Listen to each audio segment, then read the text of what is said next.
টাকা গোনা পর্ব কিন্তু এখনো চলছে। মুর্শিদাবাদে হুমায়ুন কবিরের যে প্রস্তাবিত বাবরি মসজিদ, তার জন্য অনুদানের পাহাড় জমেছে। গতকাল রাত পর্যন্ত গোনা অনুদানের অঙ্ক কিন্তু ইতিমধ্যেই 3 কোটি ছাড়িয়ে গিয়েছে, যেখানে একেবারে বাক্স ভর্তি, ড্রাম ভর্তি, বস্তা ভর্তি টাকা পাওয়া যাচ্ছে। এখনো কিন্তু অনুদান দিয়ে যাচ্ছেন সেখানকার মানুষজন এবং ক্যাশের পরিমাণ কিন্তু আরো বেড়েছে। সরাসরি আমাদের প্রতিনিধি সন্দীপ সরকার রয়েছেন আমাদের সঙ্গে। সন্দীপ, দিনরাত এক করে টাকা গোনার কাজ চালিয়ে যাচ্ছেন লোকজন, তাহলে এখনো পর্যন্ত ক্যাশ কতটা জমা পড়লো এবং মোট অনুদানের পরিমাণ এখনো কত?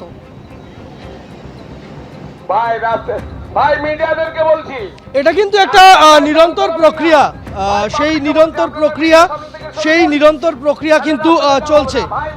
এখানে দেখতে পাচ্ছি যে এখনো বহু মানুষ আসছেন, যারা আছেন তারা আসছেন, তারা এখানে তাদের এখানে অনুদান, তাদের সেই অনুদান, তাদের সেই দানের টাকা, সেই সমস্ত কিছু তারা এখানে দিয়ে যাচ্ছেন। এবং আমরা যেটা গতকাল রাত পর্যন্ত যে গণনা হয়েছে, গতকাল রাত পর্যন্ত মোট এখানে 12টি ট্রাঙ্ক এবং বস্তা তার গণনা হয়েছে। সেই গণনা প্রক্রিয়ার মধ্যে এখনও পর্যন্ত যেটা এই মসজিদ কমিটি রয়েছে তাদের বক্তব্য অনুযায়ী 78,20,753 টাকা এখনও পর্যন্ত নগদ হিসেবে সেই দান তা জমা পড়েছে এবং গণনা হয়েছে। এবং তারপরে আরও যে সমস্ত দান জমা পড়ছে, সেই সমস্ত দান বাক্স, সেই দান বাক্সগুলি সেগুলিকে আজকে আবার গণনা করা হবে। গত পরশুদিন যে গণনা হয়েছিল তাতে একটি টাকা গোনার যন্ত্র, সেই টাকা গোনার যন্ত্র সেটা খারাপ হয়ে যায়। গতকাল আবারও নতুন করে আরও টাকা গোনার যন্ত্র নিয়ে আসা হয়েছে এবং সেই টাকা গোনার যন্ত্র, 2টি টাকা গোনার যন্ত্র দিয়ে লাগাতার এই টাকা গোনা শুরু হয় এবং মোট 78,20,573 টাকা এখনো পর্যন্ত গণনা করা হয়েছে, সেটাই তারা বলছেন। অন্যদিকে যে ব্যাংক অ্যাকাউন্ট রয়েছে, সেই ব্যাংক অ্যাকাউন্টে ইতিমধ্যেই 3 কোটির বেশি টাকা জমা পড়ে গিয়েছে। সেটা কেউ ব্যাংক অ্যাকাউন্টে পাঠিয়েছেন, কেউ কিউআর কোড স্ক্যান করে তাতে তাদের দানের অঙ্ক পাঠিয়েছেন। এইভাবে প্রায় বলতে পারো যে 3.5 কোটি ইতিমধ্যেই কিন্তু পেরিয়ে গিয়েছে। 3.5 থেকে 4 কোটি টাকা অনুদান ইতিমধ্যেই জমা পড়েছে নগদে এবং ব্যাংক অ্যাকাউন্টের মাধ্যমে। আর তুমি দেখতে পাবে যে এই যে জায়গা আমরা দেখতে পাচ্ছি, এই জায়গাতে সেখানে প্রত্যেক দিনের মতো কাতারে কাতারে মানুষ এখনো পর্যন্ত আসছেন। সেই ভিড়, সেই গোটা যে প্রস্তাবিত মসজিদের জায়গা রয়েছে, সেই জায়গায় প্রচুর মানুষ এখনো পর্যন্ত সেই ভিড় করে আছেন। এবং আমরা দেখতে পাচ্ছি যে 12 নম্বর জাতীয় সড়কের ধারে যে জায়গাতে এই মসজিদের তৈরি করা হবে বলে প্রস্তাব দেওয়া হয়েছে, তার দুধারে সেখানে কিন্তু বহু মানুষ সেখানে তারা দোকান দিয়েছেন এবং নতুন করে দোকান ঘর তৈরি করা হচ্ছে। অর্থাৎ বলা যেতে পারে যে এক প্রকার উৎসবের একটা পরিস্থিতি, উৎসবের একটা আমেজ এই গোটা এই অঞ্চল জুড়ে, বেলডাঙ্গা, রেজিনগরের এই এলাকাতে। একেবারেই সন্দীপ, তুমি আমাদের সঙ্গে থাকো।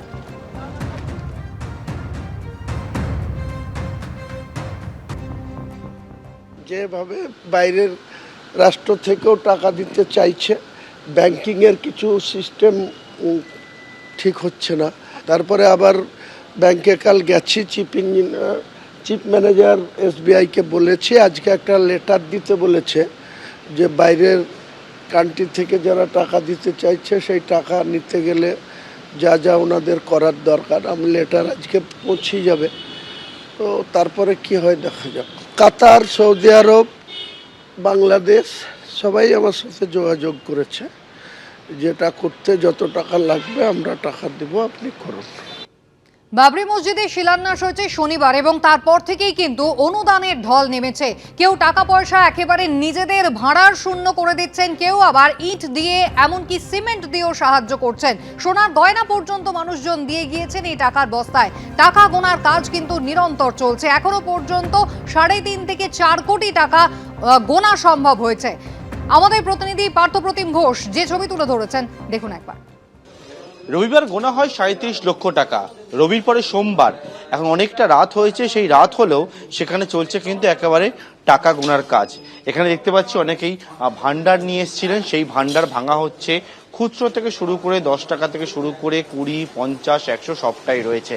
এবং এখানে দেখতে পাচ্ছি যে পরপর দুটি কারেন্সি কাউন্টিং এর যে যন্ত্র সেটা নিয়ে আসা হয়েছে। রবিবার দিন একটা টাকা গোনার মেশিনে সেটাই কিন্তু গোনা হয়েছিল এবং আজকে সেই টাকা গোনার যন্ত্র আরো বাড়ানো হয়েছে। এবং এখানে দেখতে পাচ্ছি একেবারে 100, 200, 500 সেই রকম টাকা এরকম ভাবে যে বক্স বা পেটি, সেই পেটিতে গোনার কাজ চলছে এবং সম্পূর্ণভাবে গোনার কাজ শেষ হতে বেশ কিছুটা সময় লাগবে বলে তারা মনে করছেন। এবং এখানে একাধিক যারা রয়েছেন প্রায় 30 জন এই যে টাকা গোনার কাজ সেই কাজ করে যাচ্ছে সোমবার সন্ধ্যে থেকেও। ক্যামেরায় সুবীর রায়ের সঙ্গে পার্থপ্রতিম ঘোষ, এবিপি আনন্দ, মুর্শিদাবাদ। মুর্শিদাবাদ থেকে সন্দীপ সরকার সরাসরি আমাদের সঙ্গে রয়েছেন। সন্দীপ, শুধুমাত্র মানুষজন যে নগদ দিয়ে সাহায্য করছেন এমন তো নয়, এর পাশাপাশি আরো একাধিক জিনিসপত্র যাও কিন্তু তারা নিয়ে এসেছেন। নিজেদের ভাড়ারে যেটুকু আছে সবটুকু দিয়েই তো তারা এই সাহায্যের চেষ্টা করছেন। এখনো পর্যন্ত কি কি জমা পড়েছে? দেখো, তুমি আমার পিছনের এই ছবিটা দেখলেই বুঝতে পারবে, একটু সাইড দেবেন। এই যে স্তূপাকার এখানে নির্মাণ সামগ্রী পড়ে রয়েছে, সেটা দেখে তুমি বোধহয় আজ করতে পারবে যে এই নির্মাণ সামগ্রী গত 6 তারিখ থেকে এক টানা তা কিন্তু আসতেই থাকছে। এবং এর মধ্যে ইট রয়েছে, সিমেন্ট রয়েছে, লোহার রড রয়েছে, বালি রয়েছে, স্টোন চিপস রয়েছে। এই সমস্ত নির্মাণ সামগ্রী এগুলি এই যে মসজিদের প্রস্তাবিত জায়গা, সেই জায়গার ধারে এটা কিন্তু স্তূপাকার করে জমা রাখা হয়েছে। যে সিমেন্টের বস্তাগুলি এসেছে এখনো পর্যন্ত 500 থেকে 550 বস্তা সিমেন্ট মানুষ দিয়েছেন। সেগুলিকে সকালবেলায় আমরা দেখলাম যে ট্রাক্টরের সাহায্যে সেগুলিকে একটি গুদামে স্থানান্তরিত করা হলো। খোলা আকাশের নিচে সেগুলি পড়েছিল। লোহার রড যেগুলি এসছে সেগুলিকেও গুদাম ঘরে স্থানান্তরিত করা হয়েছে একটি জায়গায়। শুধু এই বিপুল পরিমাণ লক্ষ লক্ষ ইট এগুলিকে সরানো সম্ভব নয়, তাই এগুলিকে এই ফাঁকা মাঠেই এখানে আপাতত রাখা হচ্ছে। এখনও দেখতে পাচ্ছ যে যারা মানুষজন আসছেন তারা মাথায় ইট নিয়ে আসছেন। সকলেই চাইছেন তাদের একটা অবদান থাকুক এই মসজিদ নির্মাণে, এবং সে কারণে তারা তাদের দান সামগ্রী এইভাবেই কিন্তু এখানে জমা রেখে যাচ্ছেন। এই চিত্র লাগাতার আমরা সেই 6 তারিখ সকাল থেকে দেখতে শুরু করেছি। এখনও পর্যন্ত একই রকম ছবিটার বিন্দুমাত্র বদল হয়নি মুর্শিদাবাদের রেজিনগর বেলডাঙ্গার এই অঞ্চলে। একেবারেই সন্দীপ, সেই ছবি আমরা দেখছি। মানুষজন রীতিমতো ইট ভাটা কিন্তু ফাঁকা হয়ে গিয়েছে। ইট থেকে শুরু করে সিমেন্ট, নির্মাণ সামগ্রীও কিন্তু মানুষজন এনে রীতিমতো ডাঁই করেছেন এই এলাকায়।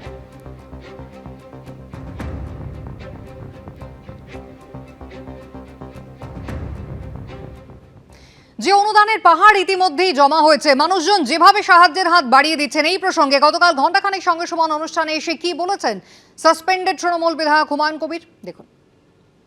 হুমায়ুন, একটা কথা বলুন, গত সপ্তাহে এই অনুষ্ঠানে যখন বসেছিলেন তখন ভেবেছিলেন যে এই মসজিদের আবেগে এত মানুষ, কেউ ওই ইট ভাটার ইট মাথায় করে, কেউ টাকার বস্তা নিয়ে কাতারে কাতারে শিলান্যাসে হাজির হয়ে যাবেন? এবং যে টাকা গুনতে গিয়ে, আমি জানি না সংখ্যাটা আপনি বলতে পারবেন এখন কত বেড়েছে, 48 ঘন্টায় 2.5 কোটি গুনে উঠতে পারবেন আপনার লোকজনেরা?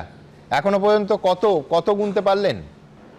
আপনার প্রশ্নের উত্তরে আমি জানাই যে আমি এতটা প্রত্যাশা করিনি। আমি যখন 2024 সালের 12ই ডিসেম্বর কলকাতায় এই বাবরি মসজিদের ভিত্তি স্থাপন করব, 6ই ডিসেম্বর 2025, তখন আমার এটুকুই ইচ্ছা ছিল। মানে নিজে কি ইতিহাসে নাম তুলতে এই উদ্যোগটা নিলেন?